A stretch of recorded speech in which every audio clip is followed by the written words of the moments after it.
ഇനി നമുക്ക് അടുത്ത ക്വസ്റ്റ്യനിലേക്ക് പോവാം. ഇപ്പോൾ നമ്മൾ ആറ്റിറ്റ്യൂഡിനെ കുറിച്ചാണ് പറഞ്ഞത്. 16ാമത്തെ ക്വസ്റ്റ്യൻ എന്താണ്? ആറ്റിറ്റ്യൂഡ് തന്നെയാണ്. അതുകൊണ്ട് അത് വിശദീകരിക്കുന്നില്ല. 17ാമത്തെ ക്വസ്റ്റ്യനിലേക്ക് നമുക്ക് പോവാം. Explain the type of attitude change. എങ്ങനെയാണ് ഈ ആറ്റിറ്റ്യൂഡ് ചേഞ്ച് ചെയ്യാം? ആറ്റിറ്റ്യൂഡ് എന്ന് പറഞ്ഞാൽ എന്താണെന്ന് മനസ്സിലായില്ലേ?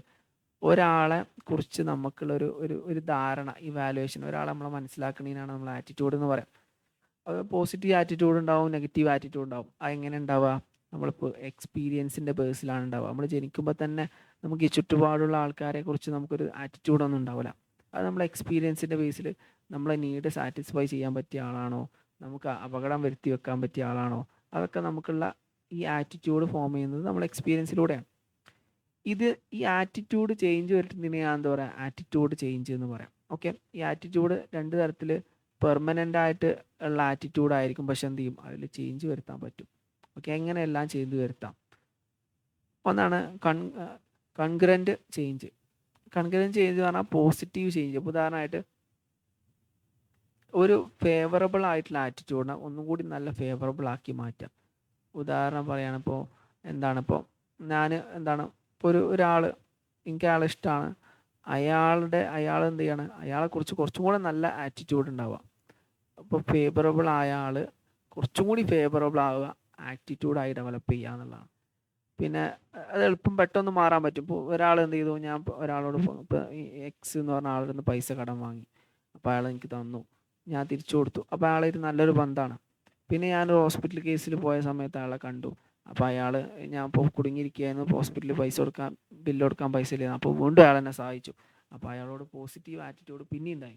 അപ്പോൾ അത് പെട്ടെന്ന് ഉണ്ടാവാൻ സാധ്യതയുള്ള ഒരു ആറ്റിറ്റ്യൂഡാണ്. ഒരു ആറ്റിറ്റ്യൂഡ് ഒന്നുകൂടി ശക്തമാവുക ചെയ്യുന്നത്. ഞാൻ എൻ്റെ നേരെ എക്സാമ്പിൾ അൺകോൺഗ്രൻ്റ് ആപ്റ്റിറ്റ്യൂഡ്. ഇൻകോൺഗ്രൻ്റ് ആപ്റ്റിറ്റ്യൂഡ് ആണ് ഒരാളോട് പോസിറ്റീവ് ആറ്റിറ്റ്യൂഡുള്ള ഒരാളോട് നെഗറ്റീവ് ആറ്റിറ്റ്യൂഡ് ഉണ്ടാകാം. ഇത് കുറച്ച് ബുദ്ധിമുട്ടാണ്. പെട്ടെന്നൊന്നും ചെയ്യില്ല, ഒരാൾ പോസിറ്റീവ് ആറ്റിറ്റ്യൂഡുള്ള ഒരാളോട് നെഗറ്റീവ് ആറ്റിറ്റ്യൂഡ് വരാൻ സാധ്യതയില്ല. അല്ലെങ്കിൽ ഇപ്പോൾ ഉദാഹരണമായിട്ട് ഇപ്പോൾ ഞാനൊരു രാഷ്ട്രീയ പാർട്ടിയിൽ വർക്ക് ചെയ്യുന്ന ആളാണ്. പെട്ടെന്ന് ഞാൻ വേറെ രാഷ്ട്രീയ പാർട്ടിയിലേക്ക് മാറുമ്പോൾ എന്ത് സംഭവിക്കും? ആദ്യം ഉണ്ടായിരുന്ന ആറ്റിറ്റ്യൂഡ് മാറിയിട്ട് നമ്മളൊരു കാലത്ത് എതിർത്തിരുന്ന രാഷ്ട്രീയ പാർട്ടിയിലേക്ക് നമ്മൾ മാറുമ്പോൾ എതിർത്തിരുന്ന ആൾക്കാരോട് അനുകൂലമായ കാഴ്ചപ്പാടും അനുകൂലിച്ച ആൾക്കാരോട് എതിർക്കുന്ന കാഴ്ചപ്പാടും വരും. അത് മറ്റൊരു ആറ്റിറ്റ്യൂഡിലെ ചേഞ്ചാണ്. അത് പെട്ടെന്ന് എന്ത് ചെയ്യാൻ പറ്റില്ല, ഡെവലപ്പ് ചെയ്ത് വരില്ല എന്നൊക്കെയാണ് പറയുന്നത്. ഇതൊക്കെയാണ് അതിൽ വരുന്നത്. പിന്നെ ആറ്റിറ്റ്യൂഡ് ചേഞ്ചിന് പല ഘടകങ്ങളുണ്ട്. ഒന്ന് പേഴ്സുവേസീവ് കമ്മ്യൂണിക്കേഷൻ, അനുനയത്തിലൂടെയുള്ള സംസാരം. ഇപ്പോൾ നമ്മളെ വീട്ടിൽ ഒരാൾ കച്ചവടത്തിന് വേണ്ടി വരികയാണ്, ഒരു സെയിൽസ്മാൻ. അയാളുടെ സംസാരം കാരണം ചിലപ്പോൾ നമുക്ക് ആ പ്രൊഡക്റ്റ് വാങ്ങാൻ താല്പര്യമൊന്നും ഉണ്ടാവില്ല, അതിനെക്കുറിച്ച് നെഗറ്റീവ് ആറ്റിറ്റ്യൂഡ് ആയിക്കാരം. പക്ഷെ അയാൾ നമ്മളെ അനുനയിപ്പിച്ച് ആ സാധനം ചിലപ്പോൾ നമ്മളെ കൊണ്ട് വാങ്ങിപ്പിക്കും. പേഴ്സുവേറ്റീവ് കമ്മ്യൂണിക്കേഷൻ. പിന്നെ രണ്ടാമത് ചേഞ്ചിങ് ഗ്രൂപ്പ് അഫിലിയേഷൻ. ഒരു ഗ്രൂപ്പിൽ നിന്ന് മാറി വേറെ ഗ്രൂപ്പിലേക്ക് മാറുമ്പോൾ നമ്മുടെ ആറ്റിറ്റ്യൂഡ് മാറും. ഇപ്പോൾ ഞാൻ എക്സ് എന്ന് പറഞ്ഞ രാഷ്ട്രീയ പാർട്ടിയിലായിരുന്നു ഉണ്ടായിരുന്നത്, വൈ പറഞ്ഞ രാഷ്ട്രീയ പാർട്ടിയിലേക്ക് ഞാൻ ചാടി. അപ്പോൾ എക്സ് എന്ന് പറഞ്ഞ രാഷ്ട്രീയ പാർട്ടിയോട് ആദ്യം എനിക്ക് സ്നേഹമായിരുന്നു, അതെനിക്ക് വെറുപ്പായി മാറും. വൈ എന്ന രാഷ്ട്രീയ പാർട്ടിയോട് എനിക്ക് വെറുപ്പായിരുന്നു, അത് സ്നേഹമായി മാറും. ഗ്രൂപ്പ് ചേഞ്ച് ചെയ്യുമ്പോൾ അങ്ങനെ സംഭവിക്കും. പിന്നെ ഇതൊക്കെയാണ് കോഗ്നിറ്റീവ് ഡിസോണൻസ് തിയറി അത് തന്നെ പറയുന്നത്. ഇനി അടുത്ത ക്വസ്റ്റ്യനിലേക്ക് നമുക്ക് പോവാം. ആറ്റിറ്റ്യൂഡുമായി ബന്ധപ്പെട്ട ക്വസ്റ്റ്യൻസ് ആണ് ഇവിടെ നമ്മൾ മെയിനായിട്ട് ഡിസ്കസ് ചെയ്യുന്നത്.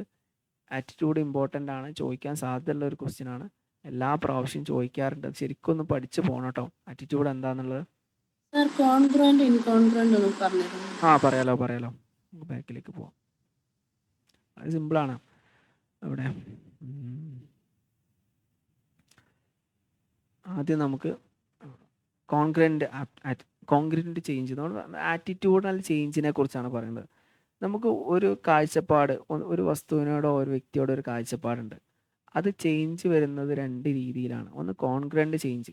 കോൺഗ്രൻ്റ് ചേഞ്ച് എന്ന് പറഞ്ഞാൽ ഒരാളോട് നമുക്ക് പോസിറ്റീവ് ആറ്റിറ്റ്യൂഡ് ഉണ്ട്, മോർ പോസിറ്റീവ് അല്ലെങ്കിൽ മോർ ഫേവറബിൾ ആയ ആറ്റിറ്റ്യൂഡ് ഉണ്ട് എന്ന് കരുതാം. ഇപ്പോൾ എക്സ് പറഞ്ഞ വ്യക്തി, ഇപ്പോൾ ഒരു എക്സ് എന്ന് പറഞ്ഞ ആളാണ്, ഇയാൾ നല്ലൊരു മനുഷ്യനാണ്, എനിക്ക് ഒരു കാഴ്ചപ്പാടുണ്ട്. ഓക്കെ, ഞാൻ ഒരു ദിവസം കടം ചോദിച്ച സമയത്ത് ഇയാൾ എനിക്ക് എന്ത് ചെയ്തു, 100 രൂപ തന്നു. അപ്പോൾ ഇയാൾ നല്ലൊരു ആളാണ്, അയാൾ എൻ്റെ നീഡ്സ് സാറ്റിസ്ഫൈ ചെയ്യുന്ന ആളാണ്. അപ്പോൾ അയാളെക്കുറിച്ച് എനിക്കൊരു പോസിറ്റീവ് ആറ്റിറ്റ്യൂഡ് ഉണ്ടായല്ലോ. അങ്ങനെ ഇരിക്കെ ഞാൻ ഒരു ഹോസ്പിറ്റൽ കേസ് വന്നു. അപ്പോൾ എനിക്ക് പൈസക്ക് വളരെ അത്യാവശ്യം ഉണ്ടായിരുന്നു, ആരുമില്ല. അപ്പോൾ ഹോസ്പിറ്റൽ കേസിൽ വന്ന സമയത്ത് അയാൾ വളരെ വലിയൊരു എമൗണ്ട് എന്ത് ചെയ്തു, എന്നെ സഹായിച്ചു. അപ്പോൾ എന്ത് സംഭവിച്ചിട്ടുണ്ടാവും, ഈ ഫേവറബിൾ ആയിട്ടുള്ള ആറ്റിറ്റ്യൂഡ് മോർ ഫേവറബിൾ ആപ്റ്റിറ്റ്യൂഡായി മാറുമല്ലോ. അപ്പോൾ മോർ പോസിറ്റീവ് ആറ്റിറ്റ്യൂഡായി മാറുന്നതിനാണ് എന്ത് പറയാം, കൺകറൻറ്റ് ചേഞ്ച് എന്ന് പറയാം. അത് സ്വാഭാവികമായിട്ട് നടക്കുന്നതാണ് അല്ലേ. അതിനെന്ത് പറയും, പെട്ടെന്ന് നടക്കും. അതാണ് കോൺഗ്രൻ്റ് ആപ്റ്റിറ്റ്യൂഡ് എന്ന് പറഞ്ഞാൽ. ഇനി അടുത്തത് ഇൻകോൺഗ്രൻ്റ് ആറ്റിറ്റ്യൂഡ് എന്ന് പറഞ്ഞാൽ ഒരാളോട് എനിക്ക് വെറുപ്പാണ്, നെഗറ്റീവ് ആറ്റിറ്റ്യൂഡാണുള്ളത്. ഈ നെഗറ്റീവ് മാറിയിട്ട് പോസിറ്റീവ് ആറ്റിറ്റ്യൂഡ് ആവണം. അപ്പോൾ എന്താണ്, ഓപ്പോസിറ്റ് ആറ്റിറ്റ്യൂഡിലേക്ക് മാറുകയാണ് വേണ്ടത്. അത് ഡിഫിക്കൽട്ടാണ്. ഇപ്പം നമ്മൾ നേരത്തെ ഒരു ഉദാഹരണം പറഞ്ഞു, ഞാൻ എക്സ് എന്ന് പറഞ്ഞ പൊളിറ്റിക്കൽ പാർട്ടിയിൽ മെമ്പറാണ്. ഞാൻ എന്ത് ചെയ്തു, വൈ എന്ന് പറഞ്ഞ പൊളിറ്റിക്കൽ പാർട്ടിയിലേക്ക് മാറി. അപ്പോൾ ആദ്യം ഞാൻ എക്സിൻ്റെ മെമ്പറായിരുന്നു. അപ്പോൾ എക്സിലുള്ള ആൾക്കാരൊക്കെ എനിക്ക് ഭയങ്കര സ്നേഹമായിരുന്നു. ഓക്കെ, ഞാൻ വൈയിലേക്ക് മാറിയപ്പോൾ എന്ത് സംഭവിച്ചു, വൈ എന്ന് പറഞ്ഞ പൊളിറ്റിക്കൽ പാർട്ടിയിലെ ആൾക്കാരായിട്ട് എനിക്ക് നല്ല സ്നേഹമായി. എക്സിനോട് എനിക്ക് വെറുപ്പായി. ആദ്യം എങ്ങനെയായിരുന്നു, എക്സിനോട് സ്നേഹവും വൈനോട് വെറുപ്പുമായിരുന്നു. പിന്നെ പാർട്ടി മാറിയപ്പോൾ വൈനോട് വെറുപ്പും എക്സിനോട് സ്നേഹമായി. അപ്പോൾ എന്താണ്, ശരിക്കും എന്താണ്, ഇതുവരെ വെറുത്തതിനെ സ്നേഹിക്കുകയും ഇതുവരെ സ്നേഹിച്ചതിനെ വെറുക്കുകയും ചെയ്യും. ഒന്ന് പോസിറ്റീവ് ടു നെഗറ്റീവാണ്, മറ്റേത് പോസിറ്റീവ് ടു പോസിറ്റീവാണ്. അത് വേറെ വ്യത്യാസമൊന്നുമില്ല. മനസ്സിലായി എന്ന് വിചാരിക്കുന്നു. അതാണ് ആറ്റിറ്റ്യൂഡ്. പിന്നെ അടുത്ത ക്വസ്റ്റ്യനിലേക്ക് പോവാം. Explain the nature and characteristics of attitude and relationship with belief. ഇവിടെ ആറ്റിറ്റ്യൂഡ് എന്താന്ന് പറഞ്ഞു, നേച്ചർ എന്താന്ന് പറഞ്ഞു, ക്യാരക്ടറിസ്റ്റിക്സ് എന്താന്ന് പറഞ്ഞു. പക്ഷെ നേച്ചറും ആറ്റിറ്റ്യൂഡും ബിലീഫും തമ്മിലുള്ള റിലേഷനാണ് നമുക്കിവിടെ പഠിക്കാനുള്ളത്. ഓക്കെ, നേച്ചർ ഓൾറെഡി നമ്മൾ പറഞ്ഞു. നേച്ചർ എന്ന് പറഞ്ഞാൽ എന്താണ്, ഓൾറെഡി പറഞ്ഞാണ്. അവിടെ നമ്മൾ മുകളിൽ പറയാത്തൊരു ആറ്റിറ്റ്യൂഡിന് 3 കോമ്പണൻസ് ഉണ്ട്, അത് നമ്മൾ പറഞ്ഞിട്ടില്ലായിരുന്നു. അപ്പോൾ ആറ്റിറ്റ്യൂഡിനെ കുറിച്ച് പഠിക്കുന്ന സമയത്ത് ആറ്റിറ്റ്യൂഡിന് 3 ഡയമെൻഷൻസ് ഉണ്ട്. നമുക്കൊരു വസ്തുവിനോടോ ഒരു വ്യക്തിയോടോ നമുക്കൊരു കാഴ്ചപ്പാട് രൂപപ്പെടുമ്പോൾ അത് 3 കോമ്പണൻ്റ് ആയിട്ടാണ് എന്ത് ചെയ്യുക, രൂപപ്പെടുക. അതിലൊന്നാണെന്ത്, അഫക്റ്റീവ് കോമ്പണൻറ്റ്. രണ്ടാമത്തേതാണെന്ത്, കോഗ്നിറ്റീവ് കോമ്പണൻറ്റ്. പിന്നെ മൂന്നാമതാണ് ബിഹേവിയറൽ കോമ്പണൻറ്റ്.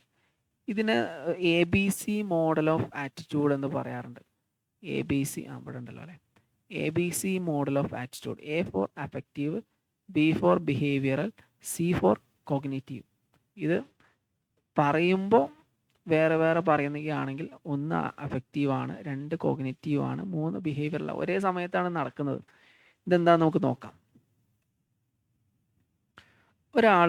ഒരു വ്യക്തിയോട് ഒരു ആറ്റിറ്റ്യൂഡ് ഫോം ചെയ്യുന്ന സമയത്ത് ഫസ്റ്റ് ഫീലിങ്സ് ആണ് ഉണ്ടാവുക. ഇപ്പോൾ ഒരു നായ മുമ്പ് എന്ത് ചെയ്യുന്നുണ്ട്, എന്നെ കടിച്ചിട്ടുണ്ട്. ഓക്കെ, അപ്പോൾ എനിക്ക് നായ കടിയേറ്റ് ഞാൻ കുറേ ECG ഒക്കെ വെച്ച് സിറിഞ്ച് കുറേ ഹോസ്പിറ്റലൊക്കെ കിടന്ന ആളാണെന്ന് കരുതാം. അപ്പോൾ ഞാൻ കണ്ടു. കണ്ട സമയത്ത് ആദ്യം എനിക്ക് എന്തുണ്ടാവുക, ഭയം വരും അല്ലേ. അപ്പം ഈ ആറ്റിറ്റ്യൂഡിനെ 3 കഷ്ണാക്കിയതാട്ടോ. കാണുന്ന സമയത്ത് ആദ്യം എന്തുണ്ടാവും, എനിക്ക് ഫീലിങ്സ് ഉണ്ടാവും. അതിനെയാണ് അഫക്റ്റീവ് കോമ്പണൻ്റ് എന്ന് പറയാം. ഫീലിംഗ് എന്താണ്, പേടിയാണ്. അപ്പോൾ ഒന്നാമത്തെ കോമ്പണൻ്റ് അഫക്റ്റീവ് കോമ്പണൻ്റ്. പിന്നെ അടുത്തത് എന്ത് സംഭവിക്കും, കോഗ്നിറ്റീവ് കോമ്പണൻ്റ് എന്ന് പറഞ്ഞാൽ പേടി ഉണ്ടായി കഴിഞ്ഞാൽ പിന്നെ എന്ത് സംഭവിക്കും, നമ്മളെ തോട്ട്സ്, ഫീലിങ്സ്, നമ്മുടെ ഒപ്പീനിയൻസ് ഒക്കെ ഡെവലപ്പ് ചെയ്യും. ഭയം വന്നു കഴിഞ്ഞാൽ നമുക്ക് മനസ്സിലാവും, ഇതുവരെയുള്ള നമ്മുടെ പ്രീവിയസ് എക്സ്പീരിയൻസ് നമുക്ക് ഓർമ്മ വരും. ഇതൊക്കെ ഇങ്ങനെ ഘട്ടം ഘട്ടമായിട്ട് വരുന്നത്, ഒരേ സമയത്ത് നടക്കണതാണ് ഒപ്പീനിയൻസ്. ഇപ്പോൾ നായ വരുന്നുണ്ട്, നമുക്ക് നായ ഓടിക്കഴിഞ്ഞാൽ നായ ചിലപ്പോൾ നമ്മളെ പിന്നാലെ ഓടും, അല്ലെങ്കിൽ കല്ലെടുത്തെറിയാം, അല്ലെങ്കിൽ അതുമായി ബന്ധപ്പെട്ട കുറേ ഇവൻറ്റ്സ് മുമ്പ് നമുക്ക് ഓർമ്മ ഉണ്ടാവും. നായ കടിച്ചതും, നായ കല്ലെടുത്തെറിഞ്ഞതും, നായ കടിക്കാൻ സാധ്യതയുള്ളതും കുറേ കാര്യങ്ങൾ. ഇതൊക്കെ നമ്മൾ ഇതുമായി ബന്ധപ്പെട്ട് നമ്മൾ തോട്ട്സ്, ബിലീഫ്സ് ഒക്കെ അങ്ങനെ വരുന്നത്. പിന്നെ മൂന്നാമത്താണ് ബിഹേവിയറൽ കോമ്പണൻറ്റ്. എന്ന് പറഞ്ഞാൽ നമ്മളെ തോട്ട്സും നമ്മളെ ഫീലിങ്സും കഴിഞ്ഞിട്ടാണ് ബിഹേവിയർ വരിക. അത് ഒരേ സമയത്ത് തന്നെ നടക്കുന്നത്, പക്ഷെ പറയുമ്പോൾ നമ്മൾ എന്ത് ചെയ്യും, 3 ആയിട്ട് പറയുന്നതാണ്. ഇപ്പോൾ നായയെ കണ്ടു, കല്ലെടുത്തെറിഞ്ഞു. അപ്പോൾ കല്ലെടുത്തെറിയുക എന്നുള്ളതാണ് എന്ത് ബിഹേവിയറൽ കോമ്പണൻ്റ് എന്ന് പറയുന്നത്. അപ്പോൾ നമ്മൾ ആറ്റിറ്റ്യൂഡിനെ നമ്മൾ എന്ത് ചെയ്തു, എടുത്ത് കാണിച്ചു. അപ്പോൾ നായ എന്ന് പറഞ്ഞപ്പോൾ ആദ്യം നമുക്ക് എന്ത് സംഭവിച്ചു, അഫക്റ്റീവ് കോമ്പണൻ്റ് ഉണ്ടായി, ഫീലിങ്സ് ഉണ്ടായി. ഫീലിങ്സിൻ്റെ ബേസിൽ നമ്മൾ എന്ത് ചെയ്തു, നമ്മളെ തോട്ട്സ് വർക്ക് ചെയ്തു, നമ്മളെ ബിലീഫ്സ് വർക്ക് ചെയ്തു. അതിനുശേഷം നമ്മൾ ചെയ്യേണ്ടത് ചെയ്തു. അതിന് ബിഹേവിയറൽ കോമ്പണൻ്റ് എന്ന് പറയും. പിന്നെ ആറ്റിറ്റ്യൂഡിൻ്റെ ക്യാരക്ടറിസ്റ്റിക്സ് നമ്മൾ നേരത്തെ പറഞ്ഞതാണ്, ഒന്നും കൂടി പറയാം. ആറ്റിറ്റ്യൂഡ് എന്ന് പറഞ്ഞാൽ ലേൺഡ് ബിഹേവിയർ ആണ്. ആറ്റിറ്റ്യൂഡ് നമുക്ക് പഠിച്ചെടുക്കാനുള്ളതാണ്, നമുക്ക് ജന്മനാ കിട്ടുന്നതല്ല. പിന്നെ ആറ്റിറ്റ്യൂഡ് നമുക്ക് ഡയറക്ഷൻ തന്നെ ഉണ്ട്. ഒരു നായയെ കണ്ടു കഴിഞ്ഞാൽ നായ കടിക്കും. അപ്പോൾ നായ ഉള്ള വഴിക്ക് പോകണ്ട, ഒരു ഡയറക്ഷൻ നമുക്ക് തരികയാണ്. അപ്പോൾ നായ എന്ന് പറഞ്ഞാൽ ജസ്റ്റ് പറഞ്ഞേ ഉള്ളൂ. അപ്പോൾ നമുക്കൊരു മാർഗനിർദ്ദേശം തരുന്നുണ്ട്. പിന്നെ അത് സ്റ്റേബിൾ ആയിരിക്കും, പെർമനൻ്റ് ആയിരിക്കും.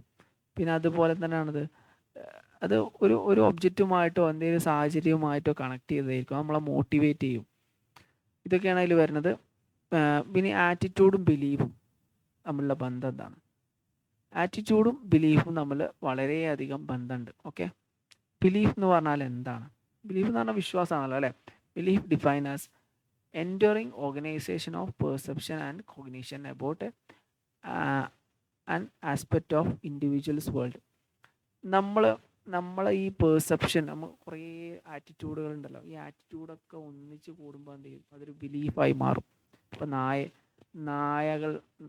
എന്നെ കടിച്ചു, അപ്പോൾ എനിക്ക് എന്ത് സംഭവിച്ചു, എനിക്ക് നായയെക്കുറിച്ച് വെറുപ്പായി. അതിലൂടെ എന്ത് ചെയ്യുന്നുണ്ട്,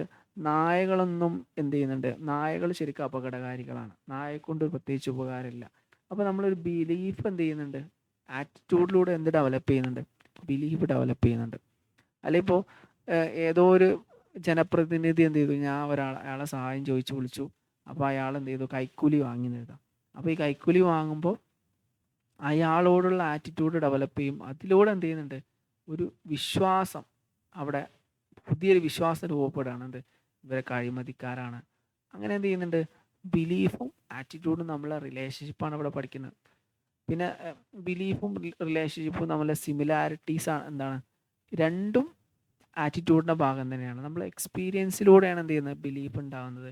ഈ ബിലീഫ് ആറ്റിറ്റ്യൂഡിൻ്റെ ഭാഗമായിട്ട് ഡെവലപ്പ് ചെയ്യുന്നതാണ്. ഇതാണ് ഇതിൽ വരുന്നത്. പിന്നെ ഹെയ്ഡറിൻ്റെ ബാലൻസ് തിയറി, അടുത്ത ലാസ്റ്റ് ക്വസ്റ്റ്യൻ ആണ് ഹെയ്ഡറിൻ്റെ ബാലൻസ് തിയറി. ഇത് ഒരു സിമ്പിളായിട്ടുള്ളൊരു തിയറിയാണ്, നമുക്ക് നോക്കാം. ഇത് POX ട്രിയാഡ് എന്ന് പറഞ്ഞിട്ട് ഒരു ടേമൊക്കെ ഇതിൽ അദ്ദേഹം എക്സ്പ്ലെയിൻ ചെയ്യുന്നുണ്ട്. എങ്ങനെയാണ് ആറ്റിറ്റ്യൂഡിൽ ചേഞ്ച് ഉണ്ടാകുന്നത്? നമ്മൾ നേരത്തെ പഠിച്ചല്ലോ ആറ്റിറ്റ്യൂഡിൻ്റെ ചേഞ്ച് എങ്ങനെയാണ് വരുന്നത്. അതിൽ ഇയാളെ പേരൊക്കെ പറഞ്ഞു. ഈ ആറ്റിറ്റ്യൂഡിൽ ചേഞ്ച് ഇപ്പം നമ്മൾ അതേ നോക്കാം.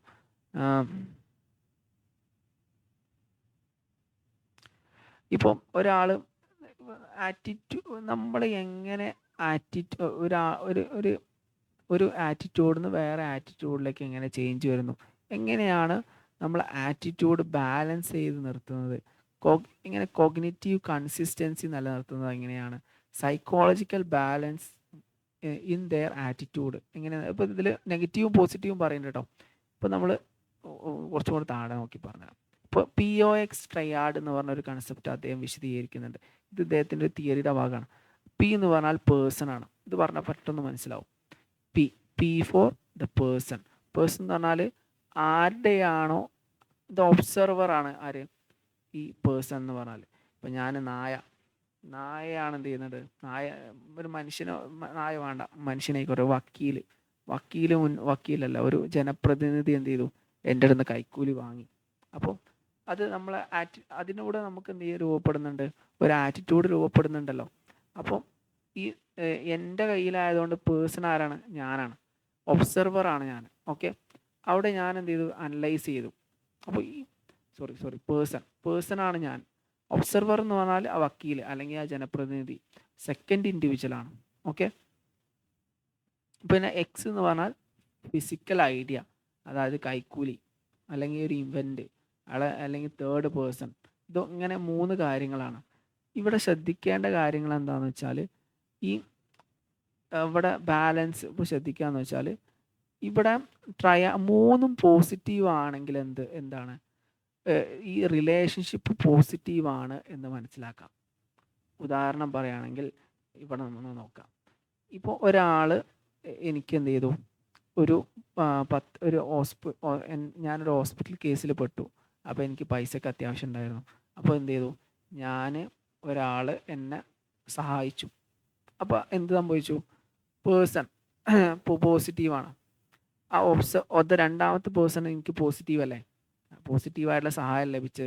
അപ്പോൾ എനിക്ക് എന്ത് ഒബ്ജക്റ്റ് ഉണ്ട്, ഈ പൈസ കിട്ടി, അതും പോസിറ്റീവാണ്. അപ്പോൾ ഈ ട്രാൻസാക്ഷൻ ആറ്റിറ്റ്യൂഡ് എന്താണ്, പോസിറ്റീവാണ് അല്ലേ. ഇനി മനസ്സിലായെന്ന് വിചാരിക്കുന്നു. ഒരാൾ എനിക്ക് പൈസ തന്നു ഹോസ്പിറ്റൽ അത്യാവശ്യ കേസിന്, അപ്പോൾ എനിക്കതൊരു സഹായമായി മാറി. അപ്പോൾ ഈ മൂന്നും പോസിറ്റീവാണ്, എന്നെ സംബന്ധിച്ചിടത്തോളം പോസിറ്റീവാണ്. ആ ഒബ്സർവറും അതർ പേഴ്സണും എന്നെ സംബന്ധിച്ച് പോസിറ്റീവാണ്. ആ ഒബ്ജക്റ്റീവും പൈസയും പോസിറ്റീവാണ്. ഇനി നെഗറ്റീവ് നോക്കുകയാണെങ്കിൽ, ഇനി ഒരാൾ ഞാൻ ജനപ്രതിനിധിൻ്റെ അടുത്ത് പോയി ഒരു കാര്യം സർട്ടിഫിക്കറ്റ് ശരിയാക്കാൻ പോയതാണ്. അപ്പോൾ അയാൾ എന്നോട് കൈക്കൂലി ചോദിച്ചു. അപ്പോൾ എനിക്ക് അയാളോടുള്ള ആറ്റിറ്റ്യൂഡ് നെഗറ്റീവാണ്. അപ്പോൾ പി എന്ന് പറഞ്ഞാൽ നെഗറ്റീവ് വന്നു. അയാൾ ചെയ്ത പേഴ്സ്പെക്റ്റീവിൽ നോക്കുകയാണെങ്കിൽ ആ റിലേഷൻഷിപ്പ് നെഗറ്റീവാണ്. പിന്നെ കൈക്കൂലി എന്ന് പറഞ്ഞ സാധനം നെഗറ്റീവാണ്. അപ്പോൾ ആ റിലേഷൻഷിപ്പ് എന്തായി, ആ ആറ്റിറ്റ്യൂഡ് നെഗറ്റീവായി മാറി. ഇതിലൂടെ ഇയാൾ പറയാൻ ഉദ്ദേശിക്കുന്നത് എന്താണെന്ന് വെച്ചാൽ, ഈ ട്രാൻസാക്ഷനിലൂടെ 3 റിലേഷൻഷിപ്പും പോസിറ്റീവ് ആണെങ്കിൽ അത് പോസിറ്റീവ് ആറ്റിറ്റ്യൂഡായി മാറും, ബാലൻസ്ഡ് ആയി മാറും. രണ്ടും നെഗറ്റീവ് ആണെങ്കിൽ എന്ത് ചെയ്യും, അൺകംഫോർട്ടബിൾ ആണ്, നെഗറ്റീവ് ആറ്റിറ്റ്യൂഡായി മാറുന്നതാണ് ഇതിലൂടെ ഇദ്ദേഹം വിശദീകരിക്കുന്നത്. ഇതാണ് നമുക്ക് ഇന്ന് ചർച്ച ചെയ്യാനുള്ള 20 ക്വസ്റ്റ്യൻസ് നമ്മൾ ചർച്ച ചെയ്തു. ഇതുമായി ബന്ധപ്പെട്ട് നിങ്ങൾക്ക് ഒരുപാട് എന്തെങ്കിലും സംശയങ്ങൾ ഉണ്ടെങ്കിൽ നിങ്ങൾക്ക് എന്ത് ചെയ്യാം, ചോദിക്കാവുന്നതാണ്. പേഴ്സണലായിട്ടും ചോദിക്കാം, അതുപോലെ തന്നെ ഗ്രൂപ്പിലും ചോദിക്കാം.